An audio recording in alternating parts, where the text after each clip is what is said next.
चलिए नतीजों पे ही फोकस करेंगे और दिग्गज रिलायंस इंडस्ट्रीज के नतीजे आने वाले हैं। क्या कुछ अनुमान लगा के चल रहे हैं इस बार हम सौमित सरकार ये पूरी जानकारी हमारे लिए लेकर आए हैं। सौमित बताइए।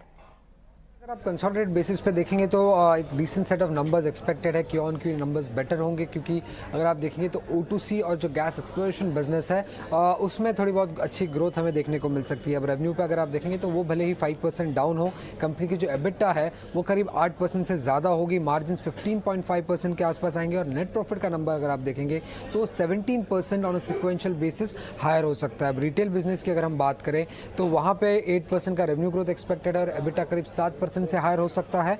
O2C सेगमेंट जो है उसका एबिटा करीब 6% से ग्रो करेगा और जो गैस एक्सप्लोरेशन बिजनेस है उसके एबिटा में करीब 22% की growth expected on sequential basis. अब अगर आप देखेंगे तो सिक्वेंशियली ये क्वार्टर बेटर है, क्योंकि O2C सेगमेंट में जो एक्सपोर्ट टैक्स था वो SEZ जो स्पेशल इकोनॉमिक जोन है उस पे से उठा दिया गया था और रिलेटिव बेसिस पे अगर हम देखें तो विंडफॉल टैक्स जो थे वो भी कम थे। उसी के साथ थोड़ा बहुत जो गेन्स है इस सेगमेंट के वो लोअर पेटकेम प्रॉफिटेबिलिटी की वजह से थोड़ा बहुत इम्पैक्ट हो सकता है।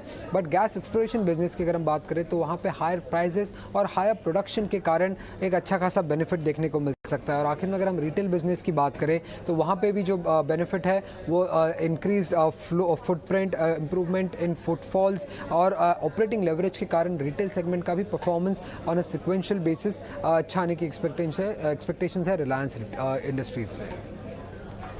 अमित, लेकिन जियो को लेकर क्या अनुमान है, उसके नतीजे कैसे आएंगे? बात करें तो वहाँ पर रेवेन्यू करीब 4% हायर हो सकता है, एबिटा में 6% की ग्रोथ एक्सपेक्टेड है, मार्जिन्स करीब 52.1% आ सकती है, नेट प्रॉफिट 5% से हायर हो सकता है। बट जो की नंबर है एवरेज रेवेन्यू पर यूज़र उसमें सिर्फ 2% की ग्रोथ एक्सपेक्टेड है। जबकि सब्सक्राइबर बेस में अगर हम देखें तो ये थर्ड कंसेक्यूटिव क्वार्टर होगा जहाँ पे सब्सक्राइबर ग्रोथ एक्सपेक्टेड है रिलायंस जियो से, बट जो ग्रोथ की नंबर है वो लोअर होगी पिछले 2 क्वार्टर से। और उसी के साथ अगर आप देखेंगे तो एबिटा जो कंपनी की है वो भी सिक्वेंशियल बेसिस पे ग्रो इसलिए कर रहा है क्योंकि थोड़ा बहुत रेसिडुअल बेनिफिट्स आएंगे लोअर स्पेक्ट्रम यूसेज चार्जेस के, और उसी के साथ जो आरपू ग्रोथ होने के कारण 2% आरपू ग्रोथ जिसके हम एक्सपेक्टेशंस कर रहे हैं उसके कारण भी कंपनी की एबिटा हायर हो सकती है।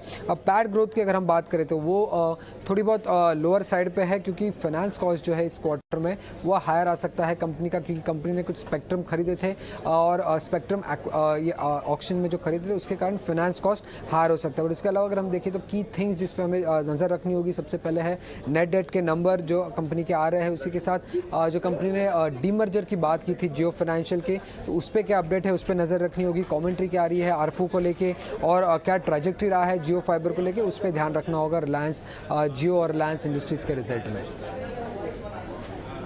ओके, बहुत बहुत शुक्रिया सौमित हमें बताने के लिए कि क्या कुछ उम्मीदें लगाई जा रही हैं रिलायंस इंडस्ट्रीज से।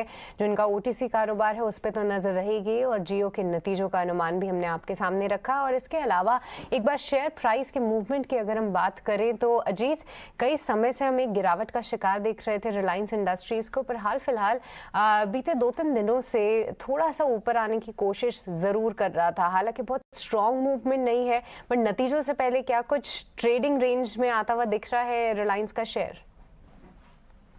सृष्टि, देखिए इनफैक्ट 1-1.25 साल हो गए हैं हमको स्टॉक को एक रेंज में ट्रेड करते हुए देखते हुए, जो कि 2750 2800 अपर बैंड है और करीब 2350 का लोअर बैंड।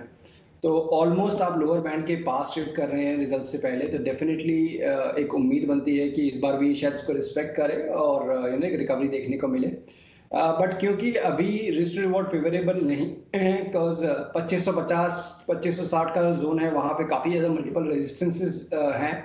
मेरे हिसाब से कोई डिप मिलता है अगर आपको 2400 के अराउंड का, तो डेफिनेटली वहाँ पे आपको अटेम्प्ट करना चाहिए इसको long position, but through option strategy, जैसे कि आपने अगर 2400 की कॉल को बाय किया, 2500 की कॉल को शॉर्ट किया, तो एक बुल कॉल स्प्रेड बना के आप उसको ट्रेड कर सकते हैं। और एज ए इन्वेस्टर तो डेफिनेटली इसको कंसिडर कर सकते हैं इन लेवल्स पे, क्योंकि इस लोअर बैंड के पास ही है जो हमने बताया 2350 के पास ही, जब तक वो होल्ड कर रहा है तब तक पोटेंशियल रहेगा कि दोबारा से आपको रिकवरी देखने को मिलेगी।